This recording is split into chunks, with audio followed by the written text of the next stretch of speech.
The margin of victory and defeat can be measured depending on how racers set up their kart combos. Each vehicle body, tire compound, and glider shape will determine how your vehicle will handle around corners and straightaways. Characters also play a big role in vehicle performance, just like with every previous Mario Kart installments, in that they have the most impact in how much speed and handling your vehicle will contain.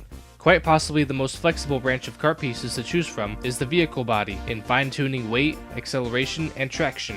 Tires ultimately dictate your speed and handling ratio, and the slick tires will be your bread and butter, in tandem with most of the kart bodies on offer, providing the speed you need, with an easily adjustable compromise in handling. Gliders play the smallest role in your kart combo, and are up to player preference in cosmetics, flight speed, and kart density. Forge the path to victory with the pieces to fill in the puzzle to your ideal kart combo.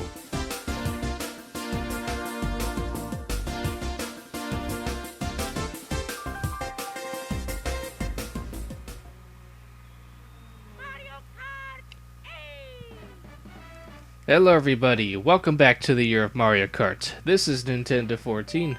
Welcome back to Mario Kart 8, our October installment for this year of Mario Kart. Last part, we went through the first quarter of the battle mode. If you want a Grand Prix playthrough like you expected, just like with all the other games, I've already done that. So you can go ahead and check the playlist for playthrough number 9, Mario Kart 8. It's already up on my channel. I've already raced on all the Grand Prix. For here, we're going to be playing as Koopa, and we're going to be doing more battle mode with the settings I have right there. 3 minutes, making sure we battle against the computer players on the hardest difficulty. And for the 2 battle arenas for this video, we shall be going to Donut Plains 3, and afterwards, Toad's Turnpike from N64. With that being said, I have the top 5 things I like about Mario Kart 8. It really strikes home with me too. These 5 things are some big things that I'm really glad are in the game and just made me like this game even more. This is hands down, this will go into the books as just that one, not just that, just this Mario Kart game will go down in history as just that Mario Kart game that you'll look back on and just be glad that it did so many things that hopefully the future Mario Kart games will also do as well. It just paved the way for just a revolution in the Mario Kart franchise. So let's begin with number 5, which will be the faster Lakitu, and that's every time you fall off the track now, Lakitu, I'll go by that pronunciation. Lakitu will pick you up and drop you back on the track a lot faster, especially compared to with Mario Kart Wii and Mario Kart 7. Lakitu in those games would take his sweet old time to pick you up after the screen transitions to black, and then moments later you'll find yourself hovering over the track with Lakitu grabbing you by the hook, and then just gently dropping you down. Okay, maybe violently drops you down. So no more is that. Here in Mario Kart 8 and in the port for the Switch, Mario Kart 8 Deluxe, Lakitu will easily drop you down just like that, and you're able to get back in the race a lot quicker, which in terms the race pace is picked up, so it gives players a quicker chance to get back into the fray, and they're not too far behind. So it also it really speeds up that, and no need to fade to black like that. So it's a good way to speed up the process of the racers, put them back on the race. And also the penalty.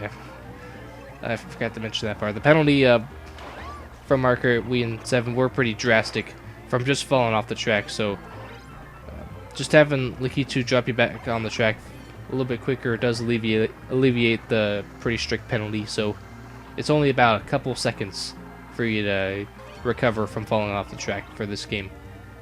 So yeah. And also one last thing about it.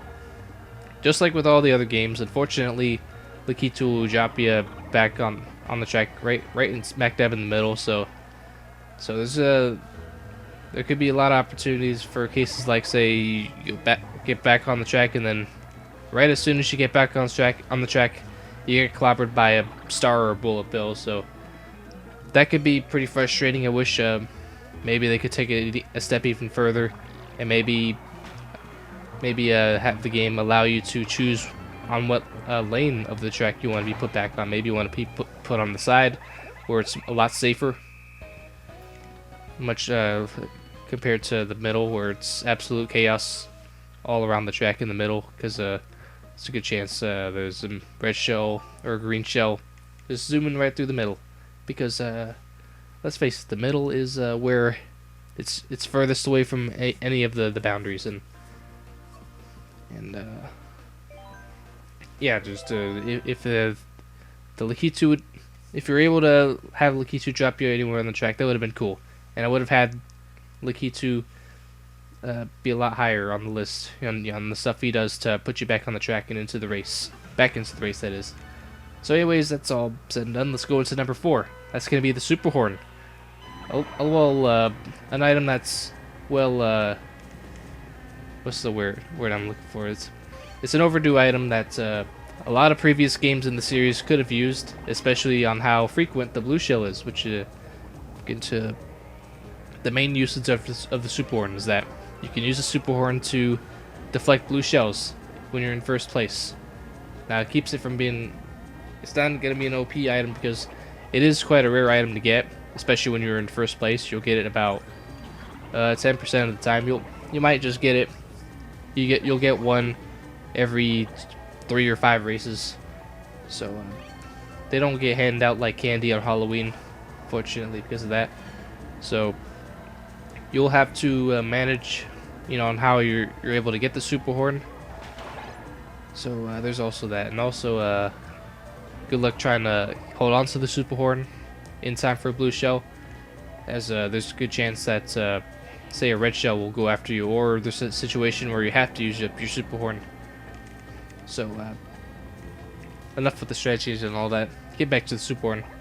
It's just a really good item to counter a lot of other items besides the blue shell and a couple green shells, like fire flowers. Just something that will just spread all over your vicinity, and more than likely one of those projectiles will hit you. So the Super Horn will create this big force field that will destroy everything in that bubble.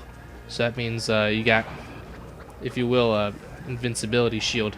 It won't protect you from, say, like a bullet bill, lightning, or any of those other tough items, but it'll be a good shield for, a good brief shield for smaller items like shells and bananas and fire flowers. So a good item for that case, or if, another item for, say, if you want to kick a guy while he's down, and as you're driving past, use a Super Horn on him.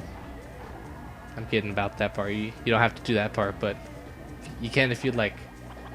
So yeah, an item that can destroy the almighty blue shell is always something that I'm enjoying in my Mario Kart experience, the Super Horn. As our number 4 thing here in the top 5 things I like about Mario Kart 8. Getting into number 3 of the list is going to be the DLC. Quite a no-brainer option. DLC adds so much to Mario Kart 8, having more characters and more tracks. It can extend the lifespan of the game from maybe you'll get only about a week or 2 out of the game from playing the tracks constantly. But with this DLC, it keeps a lot of players to stick around, and we all anxiously wait for these DLC packs to come out. So we had the first DLC came out in November of 2014, I believe. That was the one that featured the Legend of Zelda DLC. It had Link as a playable character. It had the Master Cycle and Inside Drifting Bike that you can use, which is Zelda's theme as well. And it had a Legend of Zelda themed track, Hyrule Circuit, which I got a lot of good kicks out of racing that track. Not a top 10 favorite track of mine from MK, but you know what, I had some good funs out of that.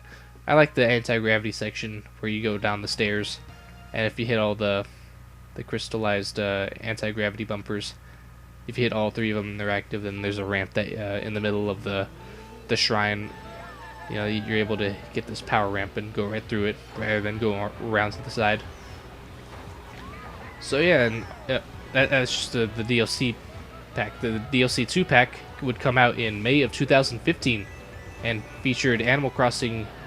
It would feature an Animal Crossing theme with Villager, Isabelle, and Dry Bowser as the playable character. Yeah, Dry Bowser of all characters. But like with the DLC pack for Legend of Zelda, Animal Crossing DLC pack 2 had its theme of the Animal Crossing track. It sported 4 different versions of that track, so we got even more content out of that. You know, being able to have different configurations of the track. One of them being off-road, the winter, the spring and the summer having different placements of ramps, and of course the autumn, I believe that's being the more moderate one, with not too much change. And getting back to the real point about the DLC being number 3, it's just something that, like I said, it extends the lifespan, and you know, gives us even more content with this game that just already has so much content, and is the main reason, or it's the X factor in this is Mario Kart 8 is now the game with all the tracks and all the characters. So yeah, bigger is better, and Mario Kart 8 surely does exceed on that. Just gives us a lot more stuff to do, especially when compared to, you can take all these tracks and characters online and play around with that for hours upon hours, maybe even days of gameplay online. Alright, so that's my list, or not my list, that's the first 3 entries on top 5 things I like about Mario Kart 8. Now we get into the meat of it. We're going to be going over to number 2 on the list. Some of these next 2 entries I got on the list, they're personal to me.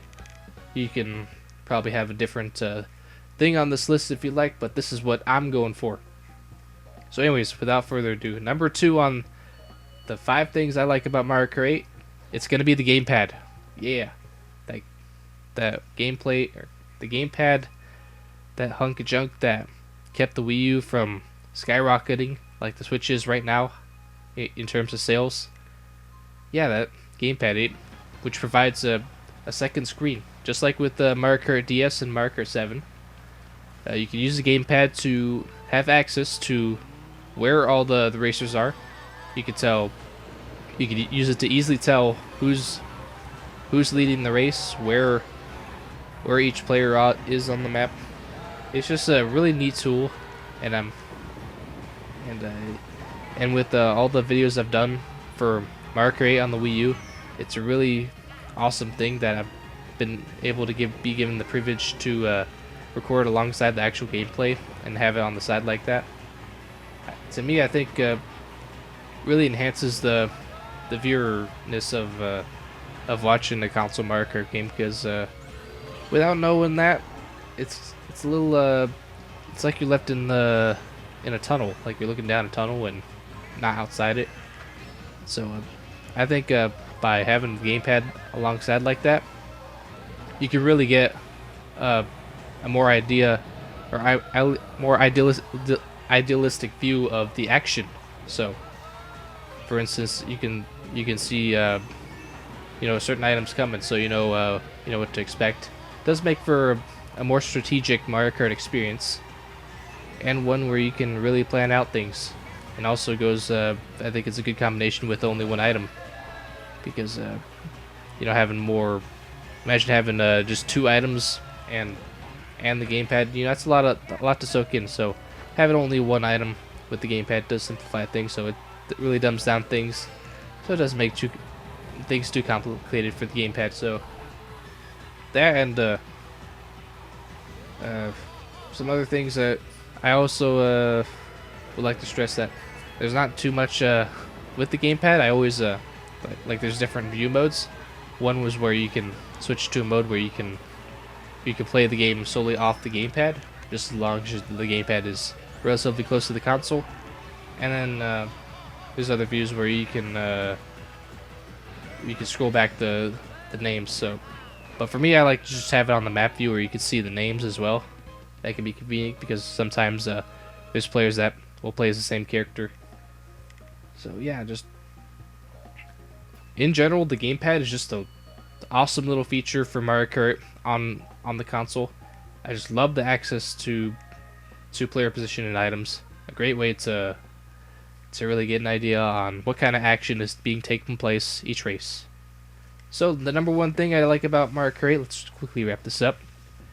This is simply the game I found myself being the best at. No other game, I think, can I say that, can I be the absolute most godlike. In Splatoon, for instance, an example for the Wii U and on Switch, I can never say that to be the best because let's face it, I'm not the king of Splatoon in my Skype friends. I think that hands down goes to Gerald, and also for what is it? There's some other games like Pokemon. I'm not the best at Pokemon either. Some of my other friends they're much better, have much more knowledge on Pokemon. But for Mario Kart 8, and for the most part some of the others, but mainly Mario Kart 8, just the Wii U, I've just have, and this shows for all the online races that I've had with the Gaming Master guys and some others that I've had by myself. It shows with all the gameplay and all the first places that this is the game where I was in the zone. Like this is the game where everything just clicked, and just in result, this is the game I think I had the most fun in. And also if I were to look back on any of my videos, then I would look back on all the glory moments that I've had in the Wii U Mario Kart 8, and to see all the close battles that I've had with John, Gerald, TJ, so much more. You know, it's a pretty awesome deal, and I couldn't be more proud of being able to be a part of all that success and all those glorious victories. So yeah, that's my list of things I like about Mario Kart 8. I hope your list isn't too different from mine. You have the discussion like that, as always. So, that's it for this week's video, which probably got uploaded on Wednesday because I'm still playing catch up here and there because with the job that I have right now, it's kind of cutting back, or it's cutting into the time that I have to make these videos, sadly. So next week I'll see if I can do a better job on getting the video out in time on Tuesday, which it should be. And next Tuesday, we're going into the third part of the battle mode for Mario Kart 8, and we're also going to the 5 things I don't like about Mario Kart 8, because when there's a positive, there's always a negative, and there are some negatives that I have for Mario Kart 8, which I'll be covering next week. So, with that being said, see you guys next time.